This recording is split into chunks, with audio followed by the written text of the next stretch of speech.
അപ്പം നമ്മുടെ വീട്ടിലേക്ക് പുതിയൊരാൾ കൂടി എത്തിയിട്ടുണ്ട് കേട്ടോ. ആളെ ഫോട്ടോ എടുക്കൽ വീഡിയോ എടുക്കൽ കുറച്ച് ടാസ്ക് തന്നെയാണ്. അപ്പോൾ ഈ റോട്ടിൽ വണ്ടി ഇടിച്ച് ചാവണ്ട മുതലായിരുന്നു കേട്ടോ. അപ്പോൾ ഫാമിൻ്റെ ഉള്ളിൽ ധോണി ഫാമിൻ്റെ ഉള്ളിൽ നിന്ന് ഇങ്ങോട്ട് കടന്ന വഴിയാണ് തോന്നുന്നുണ്ട്. എന്തായാലും നമ്മുടെ കടയിൽ പണിയെടുക്കണ പൊറോട്ട അടിക്കണ ചോട്ടുമാണ് കണ്ടത്. ഓടിപ്പോയിട്ടൊരു ജീവിയല്ലേ, എൻ്റെ ഈ പ്രാന്ത് അറിയാവുന്നത് കൊണ്ട് തന്നെ അവൻ ഓടിപ്പോയി എടുത്തതാണ് കേട്ടോ. പാവം അവൻ്റെ കയ്യിലേക്ക് കയറി പിടിച്ച് അവൻ്റെ കയ്യിൽ നല്ലോണം ബ്ലഡ് വരുന്നുണ്ടായിരുന്നു.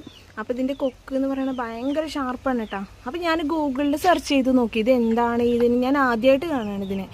അപ്പോൾ നോക്കിയപ്പോഴാണ് നമ്മുടെ നീർക്കാക്കയാണെന്നാണ് പറയണത്. അപ്പോൾ ഇതിൻ്റെ ഇഷ്ട ഭക്ഷണം പറയണത് മീനാണ്. അപ്പോൾ ഞാൻ അമ്മാനോട് പറഞ്ഞിട്ട് വരുന്നു കൊത്താൻ വരികയാണ് കേട്ടോ. അപ്പോൾ കൊച്ചുവിന് മീൻ കൊടുക്കണതിൻ്റെ ഒപ്പം ഇനി ഒരാളും കൂടി ഉണ്ട്. ഉമ്മ മീൻ 2 കിലോനാക്കിക്കോട്ടാന്ന്. കൊത്തുന്നുണ്ട്, നല്ല കൊത്ത് കിട്ടുന്നുണ്ട്. ഇപ്പോൾ അതാ എൻ്റെ കയ്യിലിതാ ബ്ലഡ് വരാൻ തുടങ്ങിയിട്ടുണ്ട് കൊത്തിയിട്ട്.